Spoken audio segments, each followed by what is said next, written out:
کیا جنت میں لائبریری نہیں ہوگی؟ عطا رحمانی۔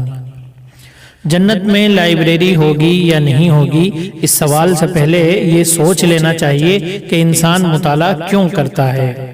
بنیادی طور پر مطالعے دو طرح کے ہوتے ہیں، ایک تفریحی مطالعہ، دوسرے سنجیدہ مطالعہ۔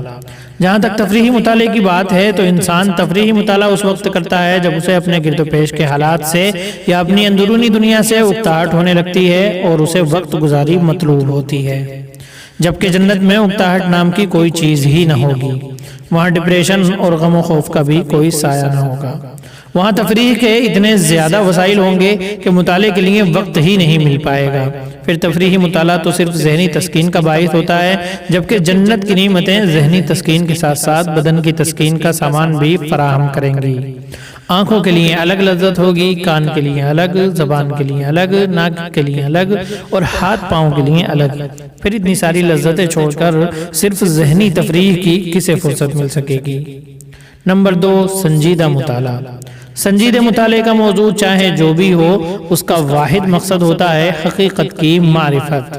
مرنے کے بعد سے لے کر جنت میں جانے تک ہر نیک و بد اور مومن و کافر پر جب ساری کائنات کی حقیقت منکشف ہو چکی ہوگی، تمام دینی عقائد و مسائل میں حق بات کلیئر ہو چکی ہوگی، تمام سائنسی نظریات میں حق و ناحق واضح ہو چکا ہوگا، تمام طبی مسائل 2-2-4 کی طرح واضح ہو چکے ہوں گے، محدثین کا علم الرجال محمل ٹھہرے گا، آدم علیہ السلام سے لے کر قیامت تک کی تاریخ کا سارا جھوٹ الگ ہو چکا ہوگا اور نتیجتاً ہر طرح کا اختلاف اپنی موت مر چکا ہوگا، تو پھر کتابوں کا مطالعہ کس کام کا رہ جائے گا؟ جب ایک بات ہمیں تجربے اور مشاہدے سے مل گئی تو کتاب سے اسے لینے کی کیا ضرورت رہ جائے گی؟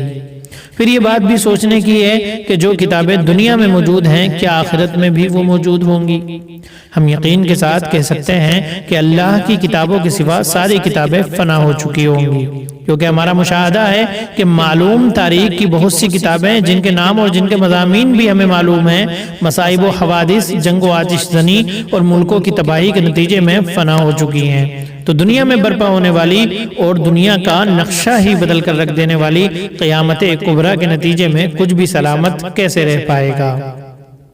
رہی اللہ کی کتابیں تو وہ اللہ کا کلام ہیں، اور اللہ کا کلام بھی اللہ کی طرح دائمی و ابدی اور اول و آخر ہوتا ہے۔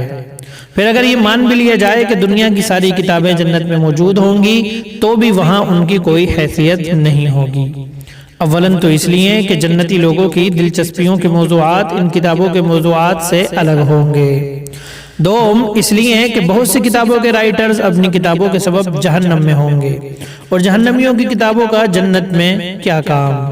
اور جو مصنفین جنت میں ہوں گے تو ان کی کتابوں کی بھی ضرورت نہیں رہ جائے گی، کیونکہ قاری کی سب سے بڑی تمنا یہ ہوتی ہے کہ وہ زیر بحث موضوع کو خود صاحب کتاب کی زبان سے براہ راست سن لے، اور یہ چیز وہاں ممکن بھی ہوگی۔ پس ہر قاری کتاب کو چھوڑ کر براہ راست صاحب کتاب سے مل کر اپنا مسئلہ حل کر لے گا۔ اب اگر جنت میں لائبریری کا وجود مانا جائے تو یہ امکان ہے کہ جنت میں جانے والے کچھ مصنفین جنت میں اپنی تصنیف و تالیف میں مشغول رہیں اور نئے نئے موضوعات پر قلم چلانے میں اپنی صلاحیت صرف کریں، اور اس طرح کتابوں کی ایک الگ دنیا آباد ہو۔ تب یہ واقعی انوکھی چیز ہوگی اور مطالعے کے شوقین لوگوں کے لیے دلچسپی کا سامان بھی۔ قرآن و حدیث کی روشنی میں اس کا امکان بھی موجود ہے۔ حضرت ابو ہریرہ رضی اللہ تعالیٰ عنہ سے روایت ہے کہ نبی کریم صلی اللہ علیہ وسلم ایک دن بیان فرما رہے تھے۔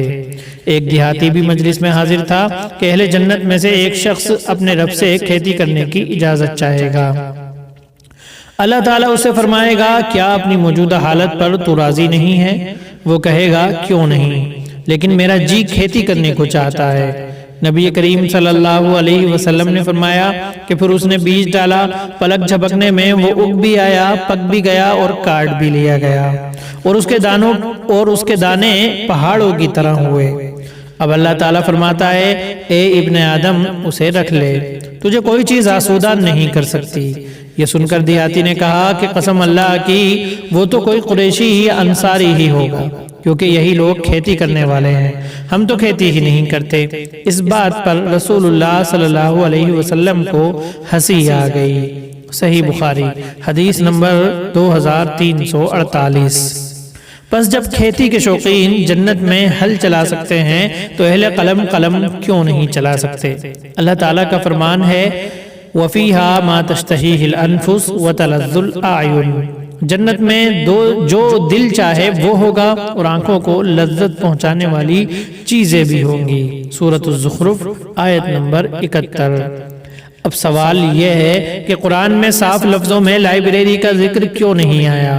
تو اس کا جواب یہ ہے کہ لائبریری کا رواج قرآن نازل ہونے کے وقت اتنا عام نہیں تھا۔ ساری دنیا میں خالی لائبریری پائی جاتی تھی اور وہ بھی آج جیسی ضخیم نہیں۔ اور پھر قرآن کے اولین مخاطب یعنی قریش مکہ تو کتابوں سے آشنا ہی نہیں تھے، اسی لیے ان کا لقب ہی امی یعنی ان پڑھ تھا۔ ہم یہ بھی کہہ سکتے ہیں کہ لائبریری اور کتب بینی کا شوق ہر انسان کو نہیں ہوتا، اس لیے ان نعمتوں کا ذکر تو قرآن و سنت میں کیا گیا جن کا شوق اور جن کی خواہش ہر شخص کو ہوتی ہے، لیکن ان چیزوں کا ذکر نہیں کیا گیا جن کا شوق بعض لوگوں کو ہوتا ہے اور بعض کو نہیں ہوتا، کیونکہ قرآن ساری انسانیت کے لیے آیا ہے، کسی خاص گروہ کے لیے نہیں۔